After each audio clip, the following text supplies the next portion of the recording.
Hello and welcome to another Chelsea chat. Sorry about the bird noises, you get everything on this channel, a little bit of Chelsea and a little bit of nature watch. So I wanted to do it outside. Last night it was Chelsea 2, Arsenal 3 in the Carabao Cup, League Cup, whatever you want to call it, first leg. And to be honest, we were flattered by the scoreline.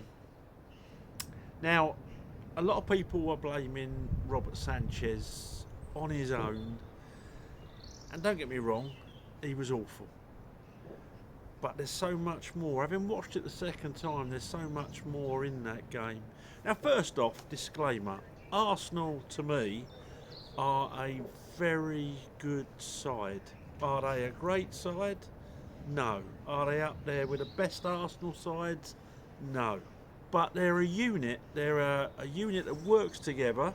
Like Manchester City a few years ago, they've got a player in every position that can cover for a first team player, and you hardly notice a difference.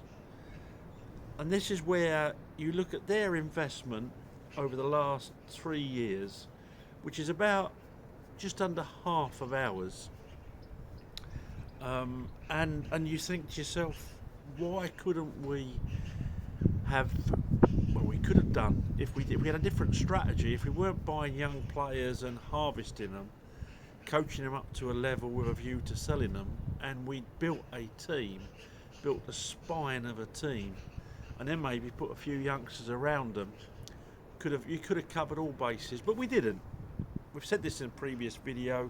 I'm not going to keep going over it. A lot of this goes back to the ethos of the club, the ethos of the ownership, and the ethos of the sporting directors, who apparently buy the players without any say from the coach. So I'm not blaming Leroy Rossini, and as I say, disclaimer, last night we were out without Caicedo, who was suspended.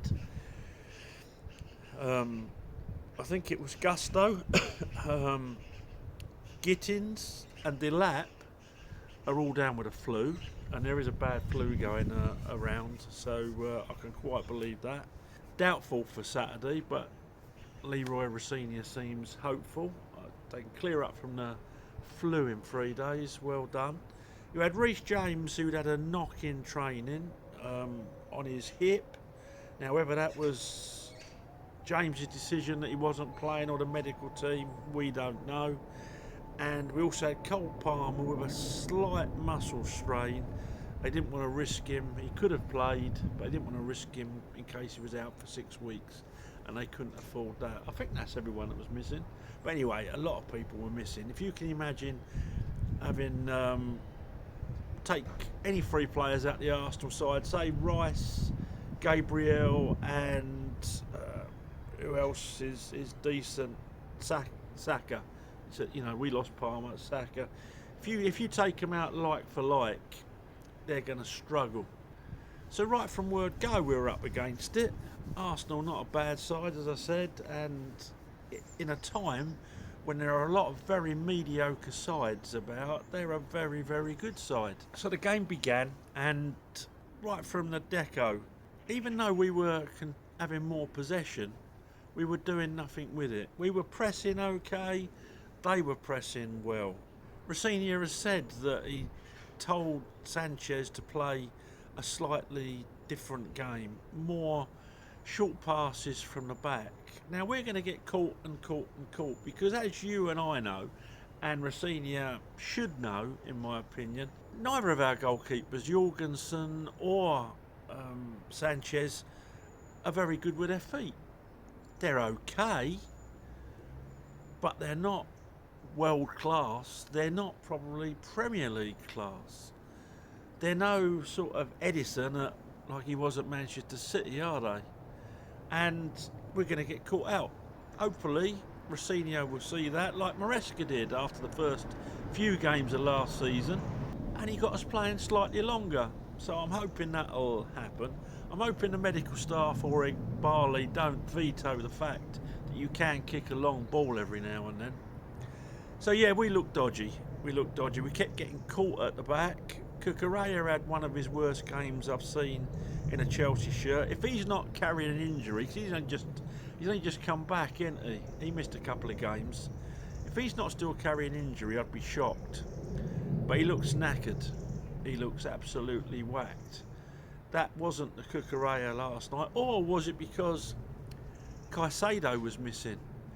Because Caicedo, he covers up for a multitude of sins. As I looked at that midfield last night, Fernandes and Santos, and Fernandes, he got through loads of it. He's getting stick this morning, but when you watch it the second time, he gets through loads of work.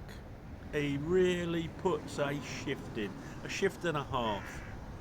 And you know what? Normally, he's burst through their midfield. He's knackered. You know. It's like I know it shouldn't be like this, but it's like us up the park.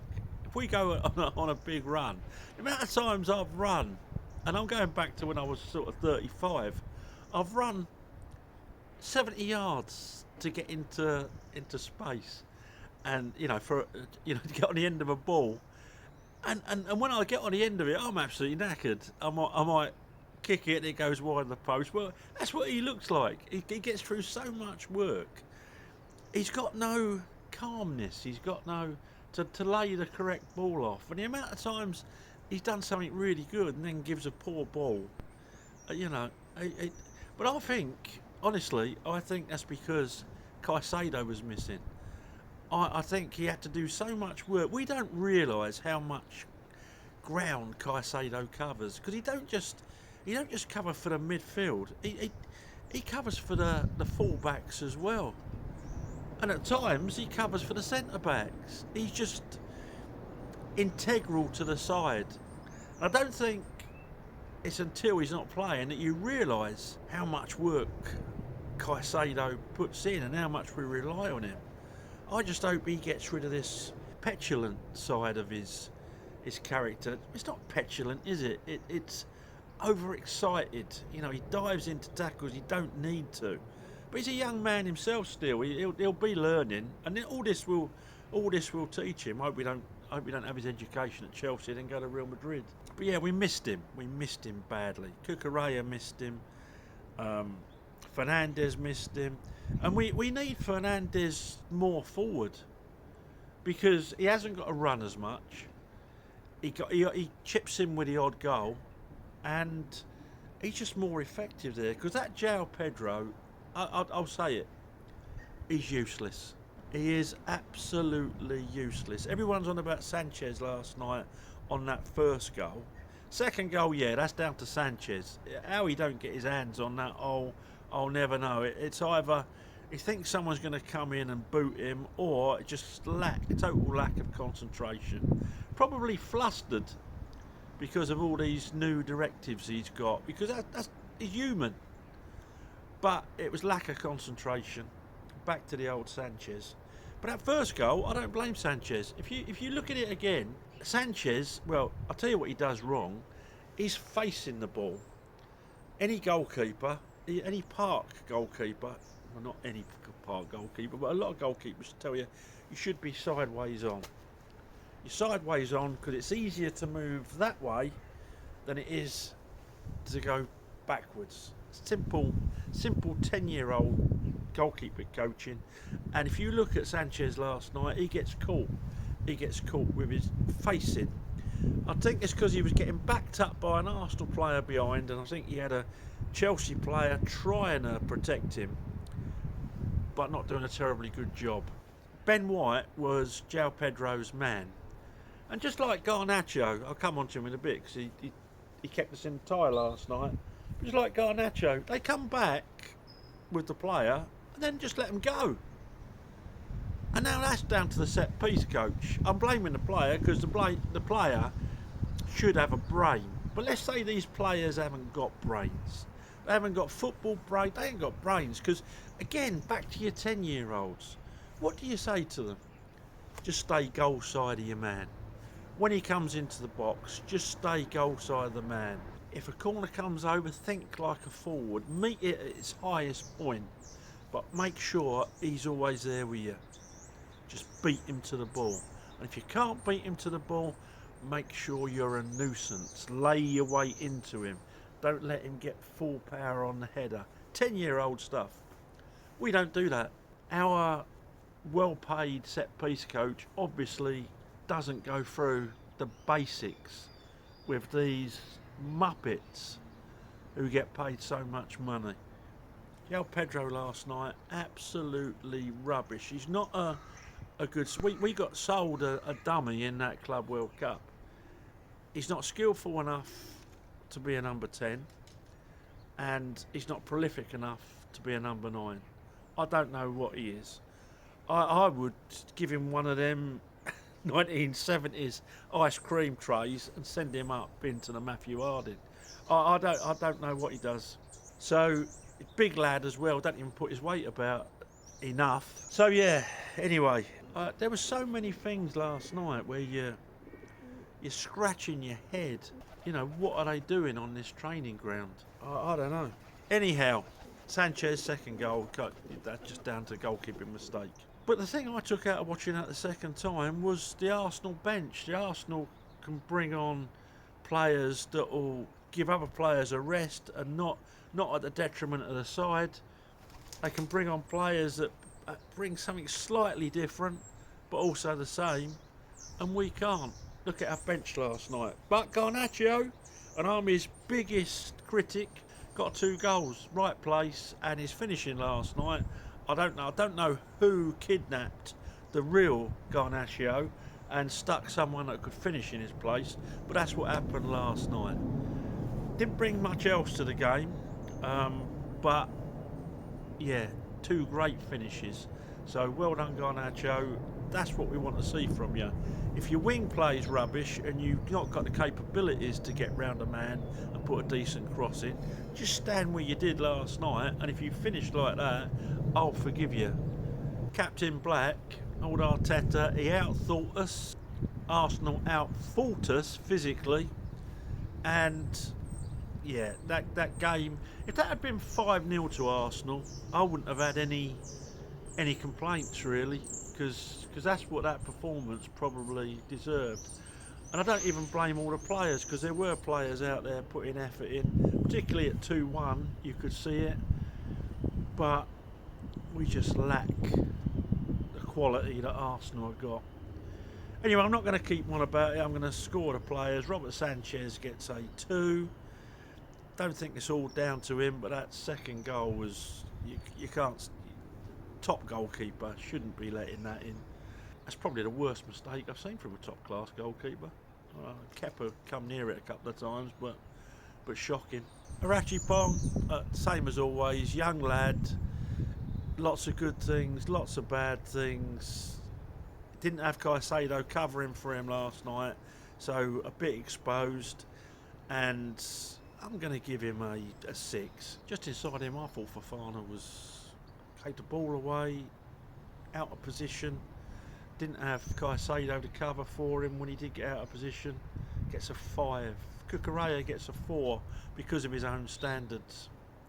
In front of them, Enzo Fernandez, he gets a 6 just because of the shift that he put in, even though a lot of his passing was shocking. Andre Santos last night gets a 5. Young lad, learning the game. He got out-muscled, he was out of position a lot. It was just a shit show really, but not all down to him. In front of them, João Pedro gets a 1 because he was there, he was breathing, he was wearing boots. Esteval is my Chelsea man of match. He gets a 7.5. Always dangerous. Couple of saves. He brought out a Kepa. I like the lad. How long we'll keep him, I don't know, but I like the lad. Lovely to watch.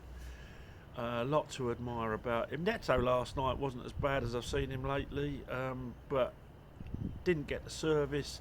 When he did get the service, there was no one really up the front to in any sort of space. There was one ball, I think it was it Esteval? Someone crossed the ball, and you'd think to yourself, a striker would be running in on that. You'd either go to the back post or you would sprint. into that box, and it was a tap in. Anyway, Nato gets a 6. Guy, lots of running nowhere normally, not giving anyone any runs. No, there's a reason Barcelona sell players. There's a reason Barcelona sell young lads. And Guy, I'll tell you what, I can't fault his effort. He gets 5.5 because the effort was there, but the brain, the know-how, the runs, the striker's instinct just don't exist.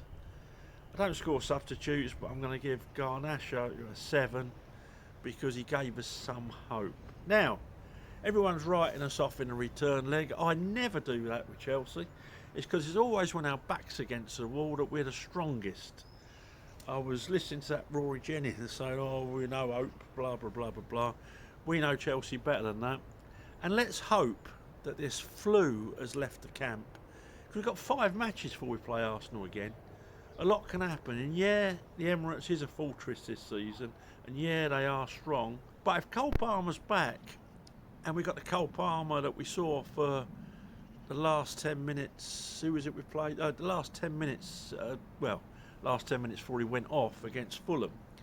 And we got Caicedo back, and we got Reece James back. A lot can happen. And we got Delap back, because again, second half against Fulham looked the business. If we got them back, who knows? Who knows what can happen? So I'm not writing us off. Write Chelsea off at your peril. What they say, in like lions, out like lambs, in like lions.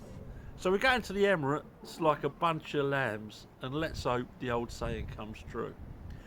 Let me know what you... Oh, by the way, Sancho made a world-class save in that second half. That's why he's so annoying. Oh.